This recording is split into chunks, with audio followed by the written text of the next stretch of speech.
여러분 반갑습니다. 첫 번째 시간으로 커널의 변경 사항에 대해서 간단하게 짧은 시간 동안 리뷰를 하도록 하겠습니다. 사실 저에게 주어진 시간이 25분밖에 안 되거든요. 근데 25분 안에 커널의 1.19 버전 2.4 버전까지의 변경 사항을 말씀드리는 건 굉장히 어려운 내용이라서 흥미로운 주제를 5개 정도 선정했고요. 관련된 내용에 대해서 자세하게 설명을 최대한 드리도록 하겠습니다. 저에 대해서 간단하게 소개를 드리면요. 저는 리눅스 시스템 소프트웨어 개발자이고요. 거의 한 12년 정도 개발을 한 것 같아요. 그래서 프로필은 유튜브나 블로그에 가시면 여기나 댓글을 확인할 수가 있습니다. 시간이 너무 짧기 때문에 바로 소리가 작아요. 작아요? 네. 소리 작아요? 이게 마이크를 좀 마이크 가까이. 네. 시간이 별로 없기 때문에 바로 메인 토픽 커널 체인지 변경 사항에 대해서 말씀을 드리도록 하겠습니다. 가장 먼저 소개드릴 만한 변경 사항은요, 아크라는 내용인데 지금 리눅스 커널에 적용이 되고 있는 CPU 아키텍처도 있거든요. 그 대표적인 CPU 아키텍처가 리스크5이고요. 그리고 이번에 작년 5.19 버전에 새롭게 반영이 된 CPU 아키텍처가 있는데 아크라는 아키텍처 관련된 코드가 들어왔습니다. 여러분들 아시겠지만 리눅스 커널의 소스 트리를 보시면은 그 아크라는 디렉토리가 있잖아요. 아크 밑에 새로운 폴더가 생겼어요. 근데 아크가 뭐냐면 중국의 림순이라는 그 CPU 아키텍처 업체가 새로 설립됐거든요. 그 관련된 아키텍처 이름을 아크라고. 근데 제가 이 관련된 커밋에 대해서 간단하게 리뷰했는데요.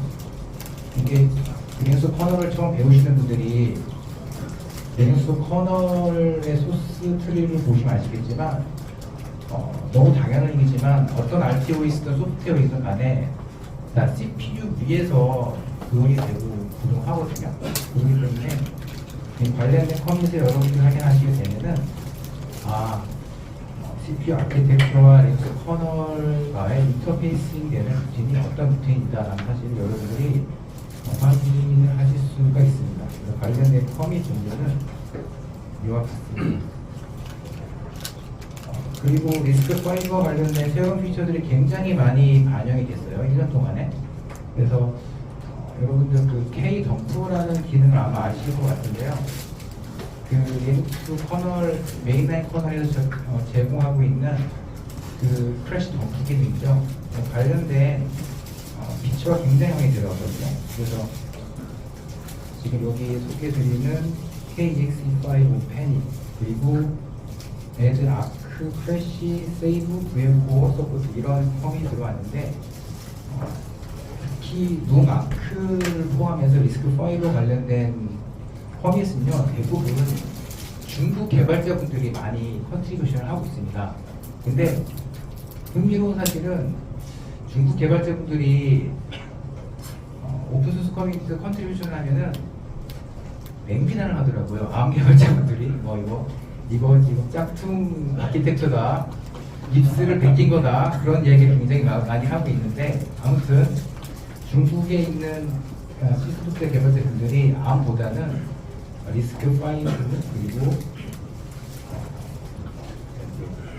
아크에 관련돼서 굉장히 많이 작업을 하고 있고요. 이를 중심으로 컨트롤을 굉장히 많이 하고 있는 것 같습니다. 리스크5에 대해서 좀 더 말씀을 드리면 리스크5는 이제 사실 ARM사에서는 ARM사에서 오신 분들 오시는지 모르겠는데 사실 리스크5 때문에 암사의 매출이 굉장히 떨어졌다는 이야기가 드립니다. 그래서 지금 그 암 아키텍처 중에서도 하이 프로파일 제품군 있잖아요. 그 제품군까지도 네, 디스크 5와 관련된 그런 여러 가지 기능들로 인해서 위협을 받고 있다고 그런 얘기가 들리는데 디스크 5 관련된 그런 내용들은 앞으로는 기본적으로 알고 있어야 될 만한 그런 내용들입니다. 이번에는 이제 또 다른 커널 커밋에 대해서 취임적인 말씀을 드릴 텐데요. 제가 이 내용에 대해서는 사실 굉장히 좀 재미있게 리뷰를 한 내용이고, 그리고 이 모임에 오신 분들 중에서 특히 메모리 매니지먼트라는 내용을 관련돼서 관심이 있는 분이나 혹은 관련된 그 문제에 대해서 혹시나 조금이라도 좀 얻어가시면 좋겠다는 생각이 들어서 조금 자세하게 설명을 드리겠습니다. 이 전체 커밋의 이론은 뭐 프로액티브 리크레인이 메모리 컨트롤 보여주고요. 그러니까 배경 지식의 백그라운드에 대해서 먼저 말씀을 드리겠습니다. 일단은 지금 제가 보여드리고 있는 그림은요, 이제 페이지 리크레인과 관련된 전체 실행 흐름입니다. 여러분들 그 페이지 리크레인에 대해서 얘기 많이 들어보셨죠? 현업에 계신 분들은 아마 메모리 릭 이슈는 꼭 한 번 정도는 겪어보셨을 거예요. 근데 그 시스템의 분리 페이지 프레임이 부족하게 되면은 여기 정해놓은 스레시홀드가 있거든요. 스레시홀드가 워터마크 하이, 워터마크 로우, 워터마크 윈이 있는데 워터마크 로우 밑으로 분리 페이지의 프레임 개수가 떨어지게 되면은 K-swap이라는 커널 스레드가 깨어나서 물리 페이지 회수를 시작하게 된다. 이 동작이 보시면요, 어싱크로너스 페이지 리프레임이라고 해요. 그러니까 그 페이지를 오로케이션을 받으려는 프로세스는 뭐 사실 이제 페이지를 할당을 받는데, 근데 K-swap가 병렬로 백그라운드로 페이지 회수를 이제 수행하는 그런 구조죠. 근데 여기 보시는 바와 같이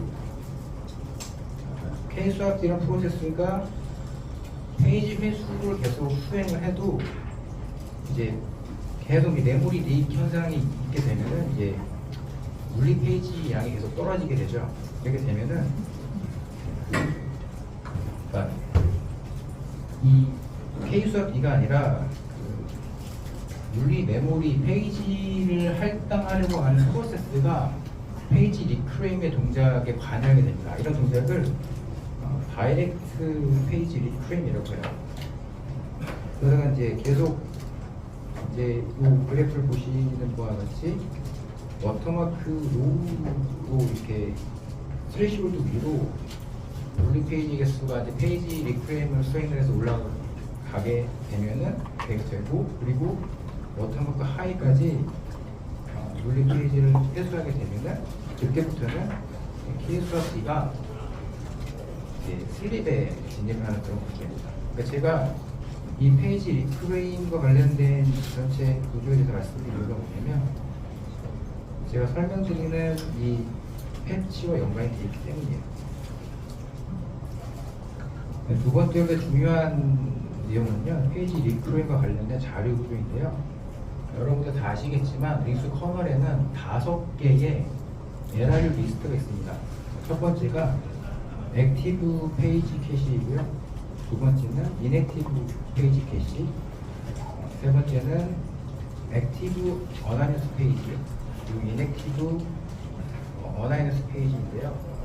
그리고 뭐 언릭터블 뭐 LRU 리스트가 있습니다. 5개가 있는데, 이 페이지 캐시에 대해서 간단하게 설명을 드리면요, 그 디스크에 있는 데이터를 이제 메모리에 로딩을 해서 캐싱하는 기법을 페이지 캐시라고 하고요. 파일 시스템과 관련된 이제 작업을 하시는 분들은 페이지 캐시에 대해서 아마 파악을 하시게 될 겁니다.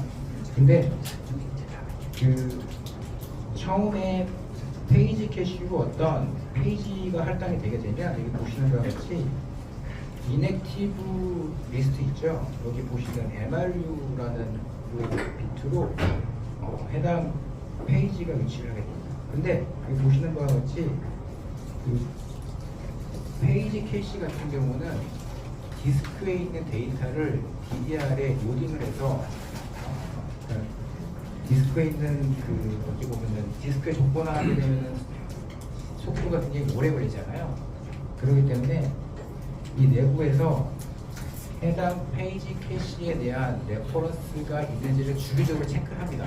그래서 해당 페이지 캐시가 레퍼런스가 되지 않으면 계속 오른쪽으로 이동을 해요. 오른쪽으로 이동하다가 LRU라고 되어 있는 부분이 보이죠? 여기에서 결국에 어떤 기간 동안 레퍼런스가 되지 않으면 이제 해당 페이지는 쫓겨나게 됩니다. 디스크로. 이런 구조입니다.